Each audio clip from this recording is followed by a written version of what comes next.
He's concerned about the next generation that will come after him. He's concerned about our children to come. He's concerned about sometime in the future.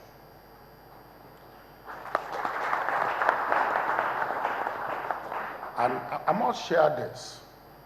One day I was so concerned about the way he asked me to do something, and I got back to him and asked him, why must we do it this way? Why not the other way around?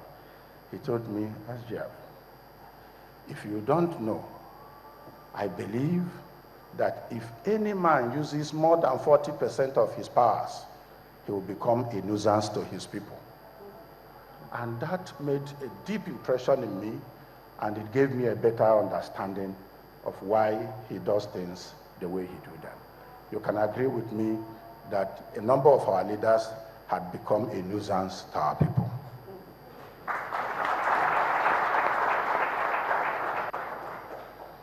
Another philosophy of governance to which Mr. President believes is that Mr. President believes in two broad categorization of democracy dividends, i.e., Category 1, the fundamentals to democracy, and Category 2, the incidentals to democracy. Now, the fundamentals to democracy consist in the protection and promotion of the fundamental freedoms. Like you know, example, the right to vote and be voted for, in other words, the right to free and fair election, the freedom of expression, freedom of association, right to fair trial, and so on. He believed that except the citizens enjoy the liberty of minds and the personal safety to constructively assess and comment on the performance of their government, then there is no democracy. It does not matter what you deliver. Mr. President also believes in the second category, which is the incidentals to democracy. That is the essence of Category 1.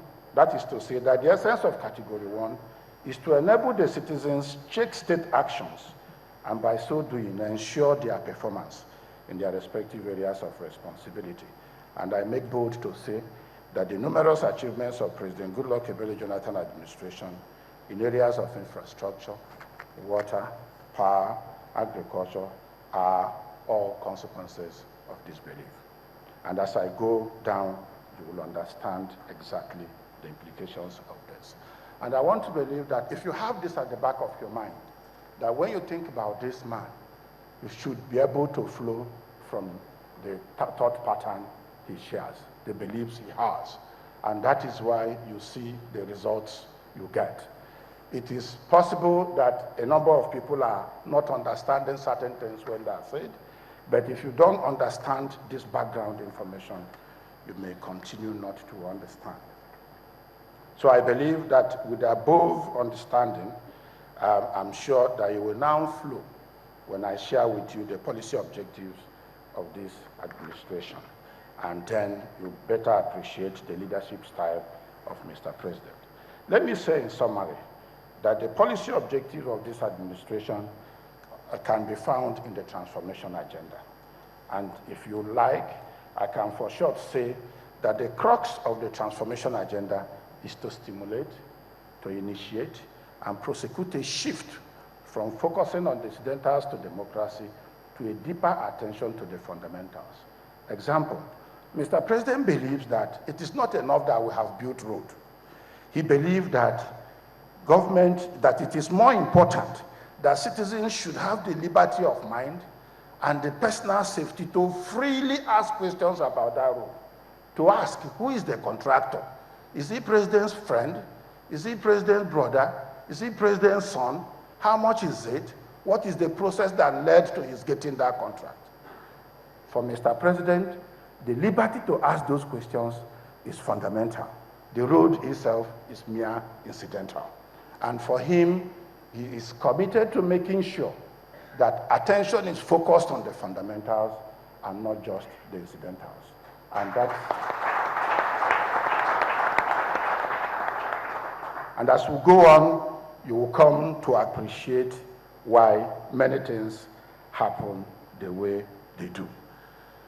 For want of time, I shall summarily present our administration's political and economic objectives. I thought I could have opportunity to do at least 3: economic, political, and social. But for time, I will simply do 2. But the details you can grab from the transformation agenda document. 1, the political objectives of this administration. Mr. President said that he would want to be remembered as his political objective to build a viral democratic system that is peoples-oriented and driven by strong democratic institutions and not by any strong man. And I want to say the emphasis on strong man. Since the history of this country, this is the only government where you do not have a concentration of power in any person's hand, even in the president's hand.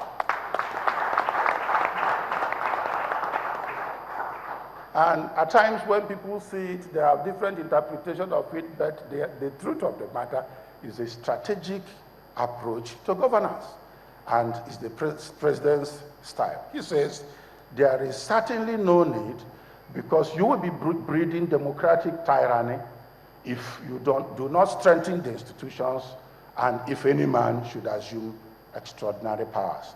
And so in this government, you will not see any particular person exercising absolute powers, not even the president, not the vice president, not the chief of staff, not any minister, not even myself.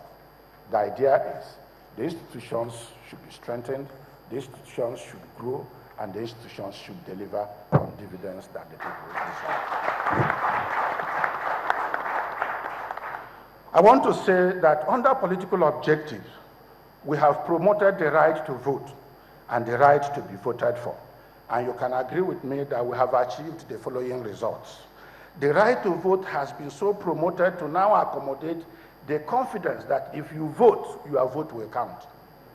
And that is why every Nigerian, everybody is now scrambling to be sure he obtains his PVC card. It would have been otherwise if you know that your vote will not count if you take the trouble to vote. So we have gone further to promote the right to be voted for, that is to say, the right to stand an election, to now accommodate the confidence that if you seek to stand an election, you will be opportuned to pursue it to the logical conclusion. If you win, you win. If you lose, you lose, and you will be so declared. And that is why the elections that we have conducted recently, it did not matter the party, it did not matter the part of the country, it did not matter who the candidate was. If you win, you win. If you lose, you lose. And so, in Anambra, ABGA won. In Edo, ACN won. In Ekiti, PDP won. In Osun, APC won. And it does not matter. Mr. President was usually the first to congratulate each and every one of them. Let me tell you one interesting thing, because when I talk about this confidence that if you seek election, you will now be sure that you take it to the logical conclusion. If you watch carefully, you'll find out that consensus candidature is fast disappearing from our political dictionary.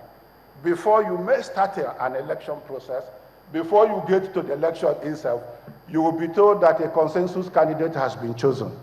I was a victim. I contested sometime for the national chairman of our party. And before we could get to the election, I was told that consensus candidate has been chosen. But under good luck, if you start a process, you will be encouraged, you will have the political space to prosecute to the end. If you win, you'll be declared winner. If you lose, you know you have lost. Let me also say that we have promoted freedom of expression. The results are as follows. No Nigerian today is afraid to express his opinion, no matter in whose favor, whether for or against. And I tell you, at times when people talk about this, you will talk about people are at liberty to say this or that, but that is not our own gauge as a government. Our own gauge is to see how actually this right has affected the society. And our example is that if you now look the growing number of civil society organizations in the country, it had never been like that before. you now have a mass of civil society organizations springing up here and there. It is not